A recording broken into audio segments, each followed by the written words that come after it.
listen to them, and those aren't the completely finished version. I don't know if you all know about the mixing process of music, but creating at this rate with just Manley and I doing this, they aren't all their completely fine-tuned versions, and there's definitely a couple parts on there where you hear me singing something that I probably have no business singing, but some of it is about getting used to releasing something that isn't perfect, because nothing is perfect, and getting out of your way and then seeing what those byproducts are. And we are just getting started.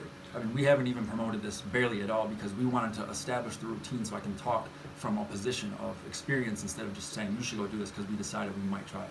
So, so tell me about the relationship with Manley, the songs that he creates, and maybe, man, you want to pipe in as well about this. Do you sit down and just I mean, the tracks that you sent me or that Rick sent me are all very different. I mean, the styles and the stylistically and everything else. So I'm wondering, from your perspective, how do you create this and give him a nice environment for his lyrics and his words? I just operate in the space where, as a producer, long time, you're always archiving, you're always preparing yourself for the next time when you have 20, 30 minutes to sit down. I don't think about the end result, or I don't think about making something for him to adapt to, just like I don't expect him to write to something that I would try to adapt to. I just work. I do my thing, he does his thing, and we've worked out this efficient system where, I mean, the ratio is insane. Actually, those 3 beats I sent, 2008, they're 10 years old.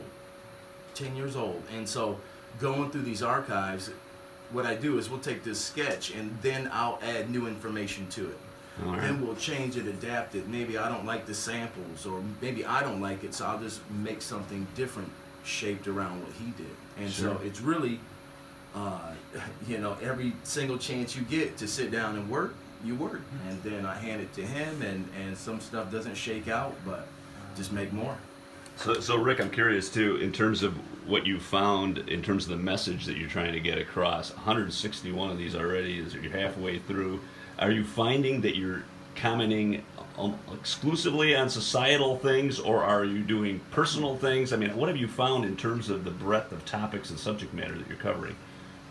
The main thing is I'm just trying to be present, because there will be a million, even the songs that are already released could be reasons to maybe distract you, to make you try to go write something else. I'm just trying to stay present amidst the static and the noise and those distractions, and write my complete self. So I think that a lot of times, even in the past, I tended to write about hardship, and I think a lot of artists do this.